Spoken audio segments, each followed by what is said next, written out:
आखिरकार सीए लागू हो चुका है और इसके विरोध में कई सारे विवाद भी खड़े हो चुके हैं, लेकिन मेन पॉइंट ये है कि सीए आखिर है क्या और सीए से आखिर आम आदमी की जिंदगी कैसे बदलने वाली है।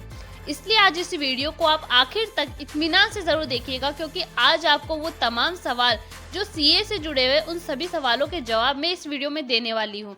अब इससे बड़ा सवाल ये है कि आखिर सीए है क्या।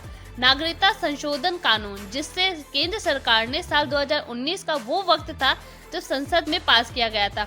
अब इस बिल का उद्देश्य है पाकिस्तान, बांग्लादेश और अफगानिस्तान से आए 6 समुदाय, जिसमें हिंदू, ईसाई, सिख, जैन, बौद्ध, पारसी शामिल है, इनके शरणार्थियों को भारतीयों की नागरिकता देना है। वैसे इस बिल में मुस्लिम समुदाय को शामिल नहीं किया गया है। इसी मुद्दे पर राजनीतिक पार्टियां थी, इनकी तरफ से जबरदस्त विरोध किया जा रहा है समय समय पर।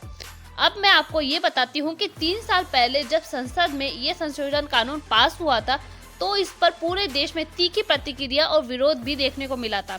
सियासी पार्टियों ने भी इसका विरोध किया था, लेकिन सरकार ने इसे लेकर न केवल स्थिति स्पष्ट की बल्कि इस कानून को लेकर जवाब भी दिए। अब हम ये जानते हैं कि आखिर ये बिल इसे लेकर सरकार को क्या कहना है और कैसे ये चुनाव के बाद में लागू होगा। भी नागरिकता से वंचित नहीं करता है, बल्कि ये तो नागरिकता देता है, और ये केवल उन लोगों की श्रेणी को संशोधित करता है जो नागरिकता खास तौर पर आवेदन कर सके। अब जो आवेदन करने वाले हैं उनको अवैध प्रवासी की छूट देकर करता है। कोई भी हिंदू, ईसाई, सिख, जैन के धर्म से ताल्लुक रखता है और जो अफगानिस्तान, बांग्लादेश और पाकिस्तान से हो और जो 31 दिसंबर 2014 से पहले से भारत में प्रवेश कर चुका है और जिसे पासपोर्ट अधिनियम 1920 की धारा 3 की उपधारा 2 के खंड स या विदेशी अधिनियम 1946 के प्रावधानों के आवेदन और उसके अंतर्गत किसी भी नियम या आवेदन के तहत छूट दी गई हो। अब मैं आपको ये भी बता दूं कि इस छूट के लिए कानूनी ढांचा 2015 में गृह मंत्रालय की तरफ से जारी 2 अधिसूचनाओं में पाया जाता है। वो क्या है ये मैं आपको बता देती हूँ। सबसे पहले ये जान लीजिए कि जो हिंदू, सिख, बौद्ध, जैन, पारसी या ईसाई हो और अफगानिस्तान, बांग्लादेश, पाकिस्तान से हो और वो अगर भारत में 31 दिसंबर 2014 से पहले धार्मिक उत्पीड़न की आशंका से भारत में प्रवेश किए गए हो, तो ये उनके लिए है। अब एक सवाल आपके मन में ये जरूर आ रहा होगा कि आखिर नागरिकता कानून जो है वो करता क्या है। ये भी बता देती हूँ। ये कानून उन्हें खुद ब खुद नागरिकता नहीं देता है, इसके लिए आवेदन के लिए योग्य बना देता है। इसका मतलब ये है कि उन्हें ये दिखाना होगा कि वो भारत में 5 साल रह चुके हैं। साबित ये भी करना होगा कि वो भारत में 31 दिसंबर 2014 से पहले आए थे। अब ये साबित ये भी करना होता है कि वो अपने देश में धार्मिक उत्पीड़न के कारण भागकर अपने देश को छोड़कर यहाँ आए हैं। अब उन भाषाओं को भी बोलते हैं जो संविधान में 8वीं अनुसूची में शामिल है।